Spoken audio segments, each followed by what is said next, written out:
की कहानी के ऊपर। बात 23 अक्टूबर की है और कहानी उस शहर की है जो राजस्थान के देश के मतलब खूबसूरत शहरों में से एक जिसकी गिनती होती है, जिसको सन सिटी भी कहते हैं, जिसको ब्लू सिटी भी कहते हैं, और वो है जोधपुर। वाकई बहुत खूबसूरत शहर है।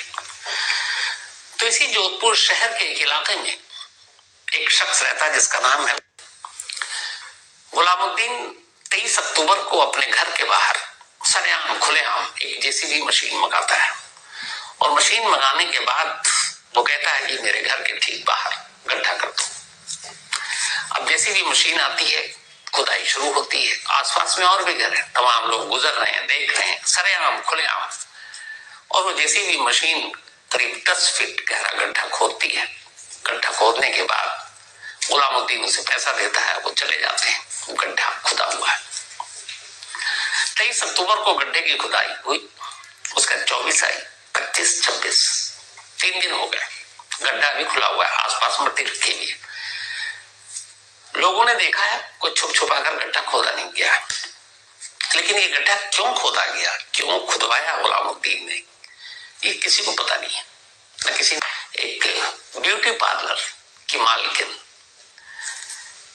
वो अपने घर से ब्यूटी पार्लर जाती हैं और सुबह ही वो अपना ब्यूटी पार्लर वक्त के हिसाब से डेली खोलती हैं। नाम अनीता चौधरी, उम्र करीब 25 साल। सुबह ब्यूटी पार्लर जाती हैं, खोलने के बाद 1-2 घंटे रहती हैं। उसके बाद 12 बजे के आसपास वो अपनी एक स्टाफ से कहती है मैं भी आती हूँ, और वो निकल जाती हैं। और उसके बाद गायब, फोन बंद, पता नहीं। जब 2-3 घंटे से ज्यादा हो गया तो ब्यूटी पार्लर की उनकी एम्प्लॉई ने अनीता चौधरी के पति को फोन किया और मोबाइल भी बंद है। पति ने भी अनीता को ढूंढना शुरू किया, मोबाइल स्विच ऑफ। आसपास जितने लोग जान पहचान, दोस्त यार, सबको टटोल लिया, कोई खबर नहीं। धीरे धीरे शाम से रात हो गई, अनीता घर नहीं लौटी। अब 26 अक्टूबर बीत गई, 27 अक्टूबर की तारीख आ गई। पूरी रात भी अनीता नहीं लौटी। घर में पति और बेटे को फिक्र हो रही है। आखिरकार जब उन्हें लगा कि कुछ गड़बड़ है तो 27 अक्टूबर को जाकर उन्होंने जोधपुर पुलिस में अनीता की गुमशुदगी की रिपोर्ट लिखा थी। अब पुलिस ने रिपोर्ट लिखी, तफ्तीश शुरू की, पर कोई ढूंढा गया, मोबाइल बंद है, कुछ पता नहीं चल रहा। 26 तारीख को अनीता गुम हुई थी, 27 तारीख को रिपोर्ट लिखेगी, 27 के बाद 27, 28, 29, 30, 4 दिन बीत गए। अनीता का कोई सुराग नहीं। इधर पूरा घर परेशान कि अनीता कहाँ गई। आखिरकार 31 अक्टूबर की सुबह पुलिस को एक सीसीटीवी कैमरे में एक तस्वीर दिखाई देती है। हालांकि इसमें 31 अक्टूबर तक का वक्त क्यों लगा ये समझ में नहीं आता है, क्योंकि 27 तारीख को कंप्लेंट लिखाई गई थी। अगर सब जाता तमीज से तो शायद सब कुछ पता चलता। लेकिन खैर 31 अक्टूबर की एक सीसीटीवी की तस्वीर में अनीता अपने ही ब्यूटी पार्लर के बाहर एक ऑटो पर बैठती नजर आती हैं, पीली सूट पहने हुए। और उस ऑटो में बैठने के उनके तौर तरीके से ऐसा लग रहा था कि वो अपनी मर्जी से बैठ रही, कोई दबाव नहीं है, मतलब कोई किडनैप नहीं करके ले जा रहा है। अब ये ऑटो से निकल जाती है। अब इस तस्वीर के बाद नंबर को किसी तरह से ट्रैक करती है, फिर उस ऑटो वाले तक पहुंचती है। अब उससे पूछती है ऑटो वाले से कि ये बताओ कि जो मैडम बैठी थी इनको तुमने कहाँ छोड़ा। तो वो उसी जोधपुर के गंगाना नाम का इलाका है, एक मोहल्ला है, वो बताता है कि मैंने इन मैडम को वहां छोड़ा था। अब पुलिस वहां पे जाती है। अब घर वालों से भी पूछती है कि भाई आरती वहां क्यों गई गंगाना, या तो कोई आपका रिश्तेदार है, कोई रिलेटिव है, कोई इसका दोस्त सहेली कोई रहती होगी।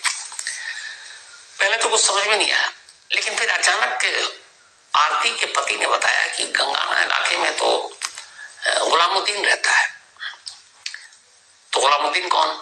तो उन्होंने कहा कि जहां पे आरती का ये ब्यूटी पार्लर है उसके ठीक सामने एक शॉप है, ड्राई क्लीनिंग का शॉप। तो ड्राई क्लीनिंग का जो शॉप है वो गुलामुद्दीन का है और लगभग 20-25 साल पुरानी दुकान है दोनों की, और 20-25 साल से दोनों एक दूसरे को जानते भी हैं। तो पुलिस को लगा कि चलो गुलामुद्दीन के घर चलते हैं।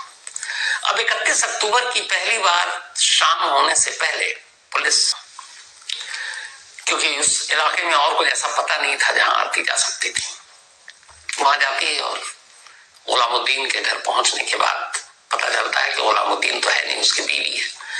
बीवी आबिदा से मुलाकात करती है पुलिस, पूछती है गुलामुद्दीन कहाँ है, तो कहती है कि वो तो 2 दिन से घर नहीं आए, 29 अक्टूबर, हालांकि आरती गुम हुई थी 26 को। तो इस दौरान में गुलामुद्दीन दिखाई देता है जो जोधपुर रेलवे स्टेशन की तरफ जा रहा है और एक नजर आता है। ये 2 चीजें, अब रेलवे स्टेशन क्यों गया ये पता नहीं। ये सारी जानकारी मिल चुकी थी पुलिस। अब गुलामुद्दीन के घर सामने उसकी बीवी आबिदा पूछताछ शुरू हुई। आबिदा कहती है हमें तो कुछ पता नहीं। उसने कहा कि यहाँ पे तो अब ये सारी बातचीत हो रही है, लेकिन आबिदा कह रही है कि हमें इस बारे में कोई जानकारी नहीं है। आरती ने अनीता चौधरी। आखिरकार पुलिस ने जब सख्ती से पूछताछ शुरू की तो फिर आबिदा फौरन सच बोलने पर तैयार हो गई। पुलिस से पूछताछ के आगे वो टूटी और उसने अब कहानी सुनाई। उसने कहा कि आप जिस अनीता चौधरी को ढूंढ रहे वो मेरे घर के बाहर जो नया नया गड्ढा अभी भर चुका है वहां देखिए। पहले पुलिस को कुछ समझ में नहीं आया, लेकिन फिर पुलिस को जब समझ आया तो एक बार फिर से जेसीबी मशीन बुलाई गई, लेकिन इस बार पुलिस ने बुलाई। अब जेसीबी मशीन आई, रात का अंधेरा हो चुका है। अब उस जगह की फिर से खुदाई शुरू हुई। 8 दिन हो चुके थे, 23 अक्टूबर से 31 अक्टूबर की तारीख आ गई थी। अब पुलिस खुदाई कर रही है, लोग जमा हो गए, पुलिस की टीम आ चुकी है। आबिदा खड़ी हुई है, कह रही है इस गड्ढे को खोदिए, आपके सवालों के जवाब मिल जाएंगे। और आखिरकार अब जेसीबी से दोबारा खुदाई शुरू हुई धीरे धीरे, और करीब 10 फीट गहराई में जब खुदाई हो गई तो अचानक कुछ टुकड़े मिले प्लास्टिक के बैग के शक्ल में। एक एक कर उनको बाहर निकाला गया। कुल 6, हर बैग में इंसानी हड्डियां थी। उनको बाहर निकाला गया, साथ में कुछ कपड़े थे, उनको देखा गया तो फिर जो अनीता चौधरी थी उनके पति ने फौरन पहचान लिया कि अनीता के कपड़े हैं। यानी पिछले करीब 26 अक्टूबर को गायब हुई थी। 5 दिनों से अनीता उसी जोधपुर शहर में गुलामुद्दीन के घर के ठीक बाहर 10 फीट गहरे गड्ढे में दफन थी। अब ये सब कुछ हुआ है। इसके बाद जो लाश के टुकड़े थे उनको अस्पताल भेजा गया पोस्टमार्टम के लिए। आबिदा पुलिस हिरासत में गई, लेकिन गुलामुद्दीन का पता नहीं। अब गुलामुद्दीन को पकड़ने के लिए एक साथ जोधपुर के बाहर, राजस्थान के बाहर, गुजरात समेत कुछ राज्यों में अलग अलग पुलिस की टीमें भेज दी गई। क्या फिर एक गड्ढा कत्ल से 3 दिन पहले क्यों खोदा गया? फिर एक कत्ल जो अनीता चौधरी का था और जिस गुलामुद्दीन के और उसकी बीवी पर शक आ रहा है, उन दोनों के बीच आबिदा। तो पुलिस ने पहले आबिदा से ही कहानी सुनने का फैसला किया, क्योंकि पुलिस के पास सिर्फ आबिदा थी। तो आबिदा ने अपनी कहानी सुनाई। आबिदा ने जो कहा पुलिस ने वो मीडिया को सुनाई। आबिदा ने कहा कि दरअसल 25 साल हो गए जब हमारी और अनीता चौधरी की दुकान आमने सामने थी।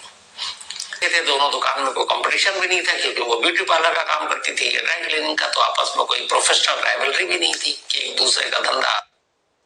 तो सब कुछ अच्छा था, लेकिन कुछ वक्त से, पिछले कुछ सालों से अचानक गुलामुद्दीन को जुए की लत लग गई और वो जुआ खेलने लगा। करीब 12 लाख रुपए उसके ऊपर कर्ज हो गए।